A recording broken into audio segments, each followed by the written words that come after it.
tunnels under the ground in LA and come up with these ideas and then implement them. Like, I got a million ideas. I'm sure you do. There's no shortage of that. Yeah. I just don't know how you manage your time. I don't understand it. It doesn't even seem humanly possible. You know, I do basically. I think people like don't totally understand what I do with my time.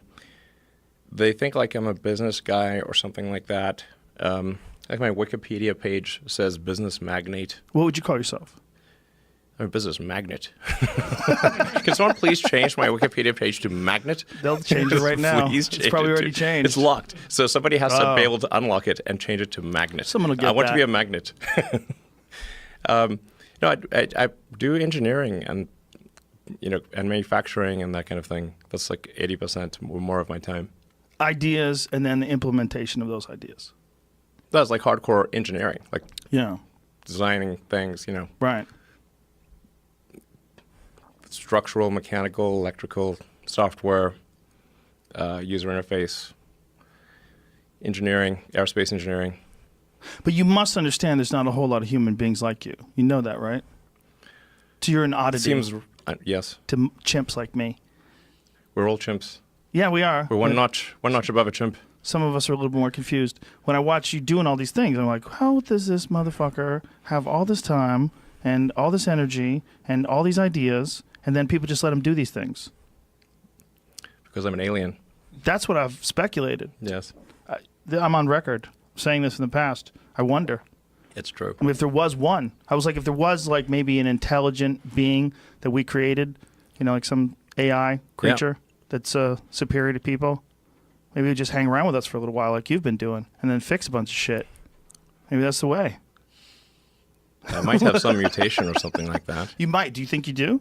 Probably. Do you wonder? Like, you're around normal people, you're like, You're like, what's up with these boring, dumb motherfuckers? Ever? Not bad for a human, but I think we'll not be able to hold a candle to AI. You scare the shit out of me when you talk about AI. Between you and Sam Harris. I didn't even consider it until I had a podcast with Sam once. Sounds great. He made me shit my pants. Talking about AI, I realized, like, oh, well, this is a genie that once it's out of the bottle, you're never getting it back in. That's true.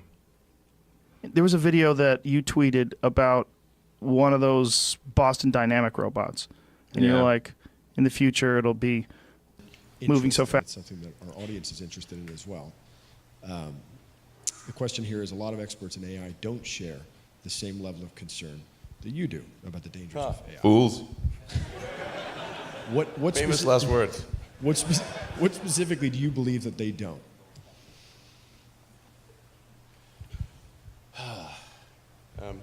Well, the biggest issue I see with so-called AI experts is that they think they know more than they do. And they think they're smarter than they actually are.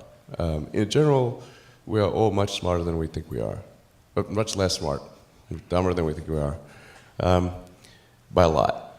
So this tends to plague smart people.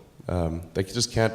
They define themselves by their intelligence, and they don't like the idea that a machine could be way smarter than them. So they discount the idea, which is fundamentally flawed. That's the wishful thinking situation. I'm really quite close to. I'm very close to the cutting edge in AI, and it scares the hell out of me. It's capable of vastly more than almost anyone knows. And the rate of improvement is exponential. You can see this in things like AlphaGo, which went from, in the span of maybe 6 to 9 months, it went from being unable to beat even a reasonably good Go player to then beating the European world champion, who was ranked 600, then beating Lisa Doll 4-5, who had been world champion for many years, then beating the current world champion, then beating everyone while playing simultaneously. Then there was AlphaZero, which crushed AlphaGo 100-0. And AlphaZero just learned by playing itself, and it can play basically any game that you put the rules in for. Whatever rules you give it, it literally read the rules, play the game, and be superhuman for any game. nobody expected that rate of improvement. If you ask those same experts who think AI is not progressing at the rate that I'm saying, I think you will find that their predictions for things like Go and other AI advancements have their batting average is quite weak. It's not good. We'll see this also with self-driving.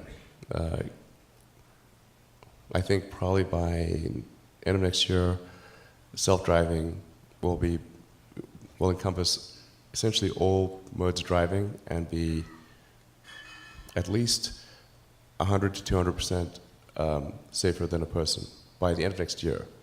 We're talking like maybe 18 months from now. NHTSA did a study on Tesla's Autopilot version 1, which is relatively primitive, and found that it was a 45% reduction in highway accidents. And that's despite Autopilot 1 being just version 1. Landscape, as someone who's, well-known, you probably qualify as a visionary. The concept, where do you imagine we are right now in the tech space? And then we'll get to questions from the audience. I think there's a lot of innovation happening in many different areas. The advancements in AI, I think, are quite astonishing. The advancements in genetics are amazing.